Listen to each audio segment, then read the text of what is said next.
Reason number 643 that I prefer ride a gravel bike over a mountain bike almost every day of the week is purely for the fact that I don't have to take my car anywhere. I'm gonna be just as late as almost always, but I'm riding right now instead of sitting in a car. I'm doing myself and the cycling community a massive disfavor to not start this ride at a coffee shop. So that's where I'm going to meet Zach, who built this route. All I did was say yes. I don't actually know where we're going. 8 minutes late, that's not bad. I won't be surprised if Zach's just not there yet.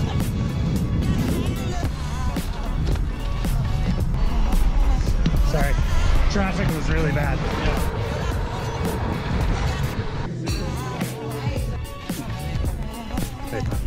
So many zip ties. Oh yeah.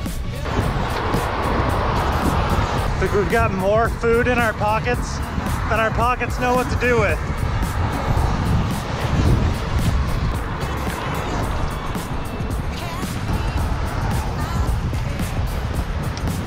You already have so much food in your pockets. I know.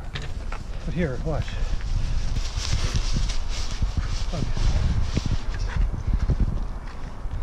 Conscious decision to go out Waverly first because it's easily the most demoralizing thing to do after a long ride when you didn't know where you were going. And I don't know where I'm going because I didn't actually look at it. Zach does, data-wise, not physically. Could go fine.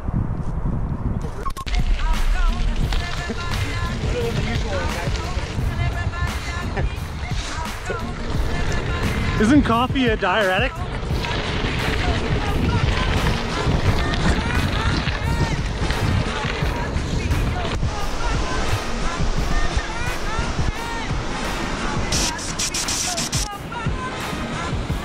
I mean, if I had to.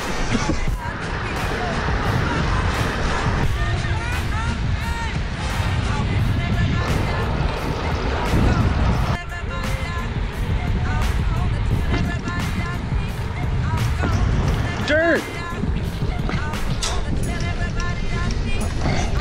So many bridges. We came up this hill for no reason. Wrong way. Back down. Oh, wow, it's terrible.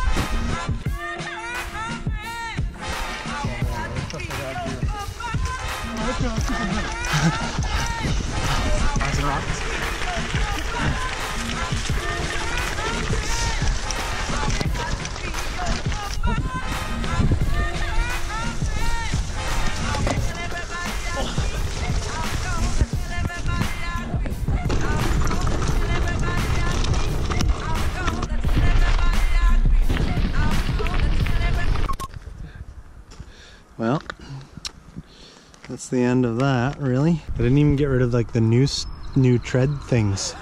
That's a real bummer. Field fixed with an old latex tube and rubber cement. Probably get me home, but not well enough to trust it on any more trails. So, yeah. If it holds, I'll just throw more sealant in it and call it a day.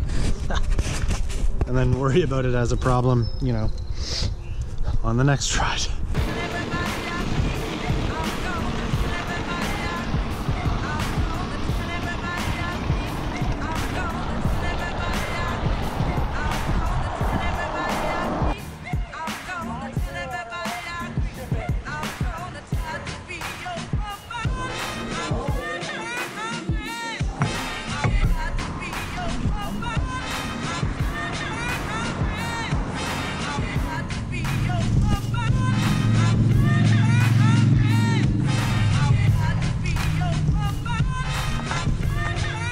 Not wanting to jinx it earlier, I didn't want to say that I had confidence it was going to make it here, but it did. Let me show you this field fix.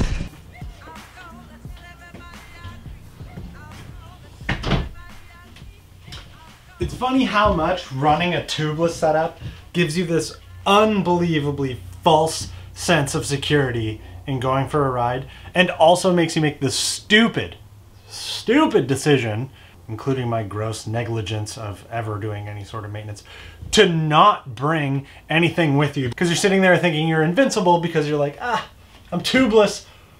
What's the worst that could happen? Can't get a flat, there's no tube to pinch, except for slashed sidewalls. Nothing is immune to slashed sidewalls, especially if you're running somewhat porous tires and you're still running the sealant that has already dried up in there. Hence this. Though that all gets taken care of when you've got friends who are significantly more prepared than you are. So, you know, if you can't have yourself be prepared, at the very least, try and make friends with someone who's going to be. So this is the cut itself, but surprisingly, the fix that Zach came up with, it held. It held for like 40K on the road and trails on the way back to the house. We even stopped for coffee. No air leaked, so I'm kind of feeling fairly confident about it. Probably going to leave it alone, but I'm also strikingly amazed that it worked, especially on the side of the road without cleaning a whole lot of sealant off.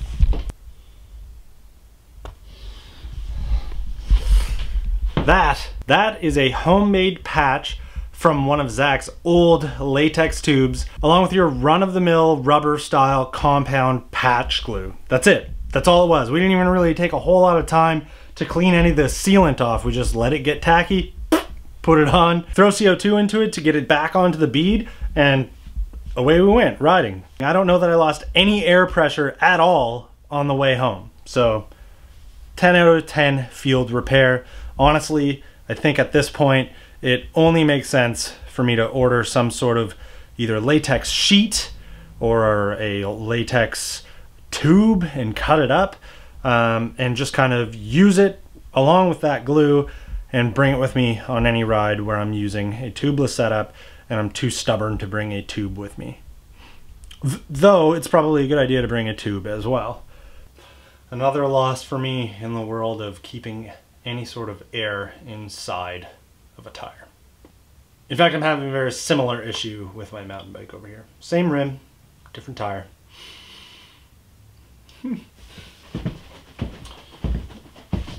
Now, one thing that did happen that of course is going to need some attention is all of the sealant that was in there has dried to the tire itself. Originally when I set these up tubeless, they would lose air fairly quick. As the sealant dried to the outside of the tire, air retention has gotten better and better. So I think at this point, another excessive Spindat pour of sealant back into the tires will just, well, it'll just keep them going significantly longer. And if I'm lucky, kind of a science experiment right now, the wet latex of the Mariposa coffee latex will just sort of like encompass the latex patch that we have in there. So I'm not buying a new tire. I refuse to do it until this one gives me absolute hell. But I will bring a tube with me on the next ride.